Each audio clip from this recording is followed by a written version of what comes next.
वो जो मिज़ाइल जिसने जो पाकिस्तान भेजा इंडिया ने, ये एक उनका डेलिब्रेट एक्ट था शायद, जो वो पाकिस्तान का डिफेंस सिस्टम है, एयर डिफेंस, शायद उसको चेक करे थे, या इसके अलावा मैसेज देना चाह रहे थे कि ये जो आपने J-10C अपनी एयरफोर्स में आप शामिल करने की कोशिश कर रहे हैं, भारत जो है उसका मुकाबला करेगा। बहरहाल कुछ सवालात हैं और अमजद शुएब साहब से भी उनके हवाले से बात करेंगे। जो एक बड़ा सवाल ये है कि 3 मिनट और 24 सेकंड ये जो मिज़ाइल है ये पाकिस्तान की फ़िज़ा में क्यों मौजूद रहा और इसको फ़ौरी तौर पर क्यों नहीं गिराया गया, ये अमजद शुएब साहब इसका हमें जवाब दे सकते हैं।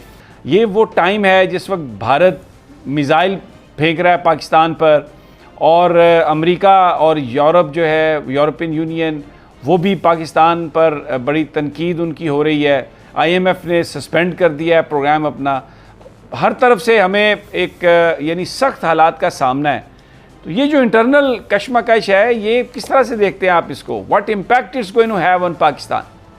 देखिए जी, एक तो पाकिस्तान को बाहर से प्रॉब्लम्स आएंगी और अंदर की इंस्टेबिलिटी जब होती है तो बाहर के आपके दुश्मन जो है वो उससे पूरा फायदा उठाते हैं। ये एक बेसिक प्रिंसिपल है और ये हमारा मसला चला आ रहा है काफी अरसे से। जब से ये हुकूमत बनी PTI की, उस वक्त से हमारे सियासतदानों ने ये वतीरा अख्तियार किया। आपको याद होगा कि मौलाना ने 14 अगस्त को धरना दिया था और ये वो वक्त था जबकि कश्मीर वाला किस्सा किया भारत ने।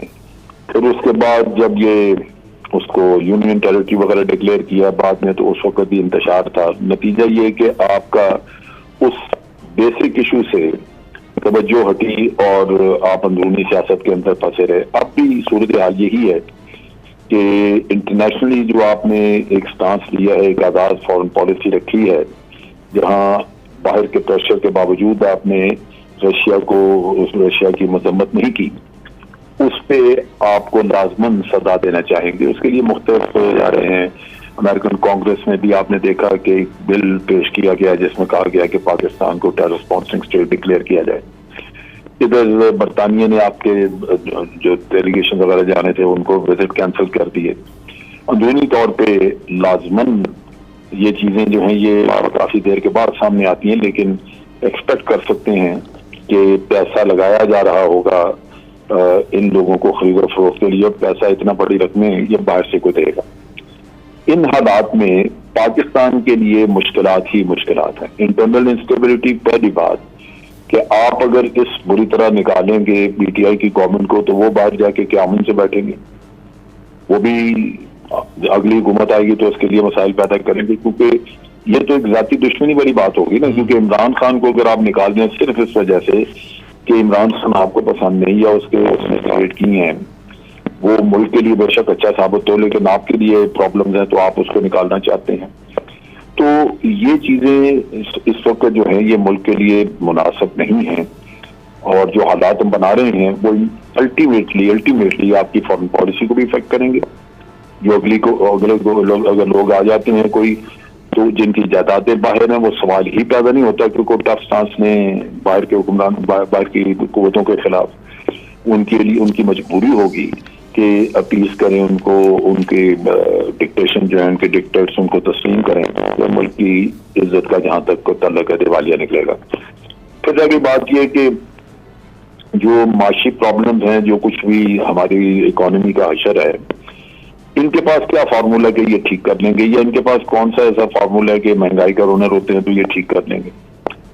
जब जो लोग समझते हैं उनको तो पता है कि इसके अवामिल हैं क्या, किस वजह से ये सारा सूरत हाल बनी। अच्छा जनरल साहब, एक आप इंटरनेशनल हम बात कर रहे हैं, सॉरी मैं आपकी बात काट रहा हूँ, प्रेशर्स आ रहे हैं और जैसे आपने जिक्र भी किया टेरर स्टेट के हवाले से US कांग्रेस में जो वो एक रेजोल्यूशन जमा करवाई गई है।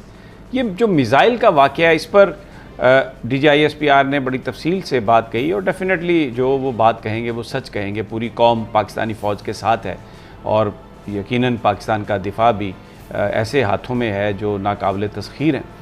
लेकिन जो खबरें आ रही हैं, जो इंडिया में भी इस तरह का शोर मच रहा है और इंटरनेशनल मीडिया भी ये बात कर रहा है, एक सवाल जो है कि 3 मिनट और 24 सेकंड वो जो मिज़ाइल है वो पाकिस्तान की टेरिटरी में 124 किलोमीटर वो चला है, उसने ट्रैवल किया है।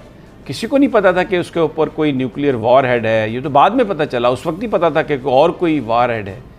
तो ये हमारा जो डिफेंस सिस्टम है, एक सवाल है कि क्या इतना उसको इजाज़त देनी चाहिए थी। वो मियाँ चन्नू के इलाके में गिरा, जो रफ़ीकी एयर बेस से कुछ ज़्यादा दूर नहीं है, चंद किलोमीटर्स के फासले पर है, जो हमारा एक बहुत बड़ा बेस है वहाँ पर शोरकोट में। देखिए, ये जो आपके रिस्पांस का यानी एयर डिफेंस सिस्टम होता है, रडार्स वगैरह सब कुछ उससे कनेक्टेड होते हैं। और अगर कोई ऐसी सिचुएशन हो जहां आप समझते हैं कि जंग होने वाली है या दुश्मन की तरफ से हमला हो सकता है, तो फिर आप अपनी एयर स्पेस को नो फ्लाई जोन करार दे देते हैं, दुनिया को वार्न कर देते हैं कि अब आपकी जिम्मेदारी है, हमारे मिसाइल उड़ सकते हैं। अगर कोई कमर्शियल फ्लाइट आती है या कोई और जहाज गुजरता है, वो फिर अपना सिलसिला पहले कर ले, तो अमूमन वो रास्ते उनके बदल जाते हैं। चुनाचे आपके आसमान बिल्कुल उस वक्त ऑटोमेटिक भी होता है ये सिस्टम। रेडार ने जैसे पिक किया, रेडार खुद ब खुद उसकी इंस्ट्रक्शन रिलीज कर देता है सारे डेटा के साथ कि फलां जगह ये मिसाइल है, ये स्पीड है, इधर आ रहा है, और आपके मिसाइल सिस्टम से, एयर डिफेंस सिस्टम से मिसाइल काउंटर में करने के लिए उसको निकल जाते हैं। अब जब आपने ये सिस्टम ऑटोमेटिक पे नहीं रखा, रेडार ने पिक किया, लेकिन रेडार इंतजार करेगा कि आप उसको मैनुअली ऑर्डर दें कि आप फायर करें। लेकिन आपने अपने ना तो आपने अपनी जो फिजा है, आपकी स्पेस, एयर स्पेस, उसको आपने ना बॉर्न किया हुआ दूसरे एयरलाइंस को या दुनिया को, तो उसमें आपके अपने जहाज या कोई एयरलाइनर उड़ रहे होंगे। फिर ये भी है कि आपको चूंकि जंग का माहौल नहीं, तो आपको अंदाजा नहीं कि ये क्या चीज है, ये कैसे ये मिसाइल ही है या कुछ और है। तो ये एक ऐसी सूरत हाल थी जहां मुनासिब नहीं था कि आप जिटरी होके तो एक रिएक्शन ऐसा दे दें जिससे जंग का माहौल भी पैदा हो। कोई अगर जहाज गिर जाता है एयरलाइनर वगैरह, तो वो भी मसला बन जाए। और फिर अगर कोई ऐसी चीज नहीं और आपके मिसाइल जो है वो जाके इंडिया में गिरते हैं, तो आपके मिसाइल से तो वॉर हेड होगा, क्योंकि आपने काउंटर करना है उस चीज को जो स्पेस में ऑब्जेक्ट आ रही है। तो उसके नताइज कुछ और हो सकते हैं। तो ये मैं समझता हूं कि एक बड़ी बुर्दबारी से काम किया गया कि इसमें खौफजदा होने की बजाय इस वक्त लिया गया, सारी तफसील डेटा वगैरह चेक किया गया, लेकिन इसके ऊपर काउंटर मेजर्स नहीं लिए गए, वरना ये फौरी तौर पे हो जाता। और अगर कल को थोड़ी बहुत सिचुएशन या हमारी इंटेलिजेंस रिपोर्ट होती है कि भारत ये कर सकता है, तो आपके सिस्टम ऑटोमेटिक पे होंगे। वो तो रेडार पिक करेगा और खुद ब खुद इंस्ट्रक्शन पास कर देगा, और वो 3 मिनट के अंदर अंदर जो आपने देखा 3-3.25 मिनट का यहाँ रहा, वो उससे कहीं पहले आपके मिसाइल निकल जाएंगे, जो एयर डिफेंस के मिसाइल हैं, वो उसको फायर करने के लिए।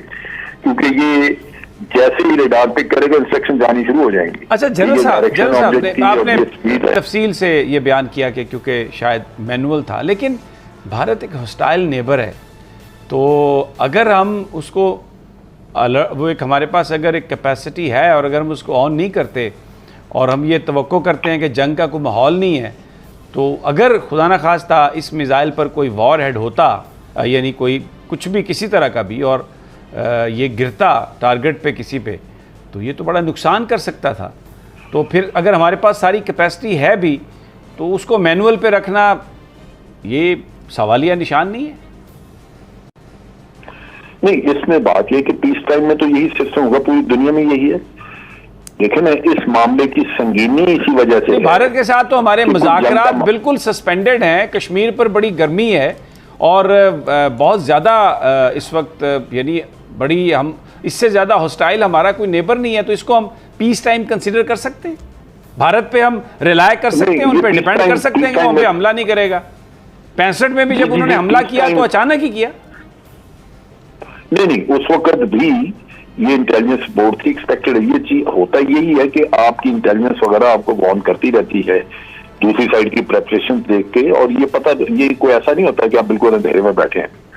उस वक्त भी हमें कुछ अंदाजा था और हमारी तैयारी थी जब पुलवामा का किस्सा हुआ।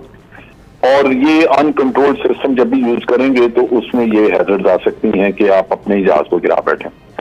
तो इस वजह से आम पीस टाइम में ये चीजें बड़ी एहतियात से की जाती हैं। और उसके साथ ये है कि अनप्रोवोक्ड यानी पाकिस्तान की तरफ से तो कुछ भी नहीं हुआ था, ये मिसाइल आ गया इंडिया की तरफ से, ठीक। और ये वही संगीनी है जिसकी वजह से आज पाकिस्तान वह पे लगा है, क्योंकि हमें अब गारंटीज चाहिए कि आगे ये नहीं होगा। दूसरा, हमें ये गारंटी, ये हमने बहुत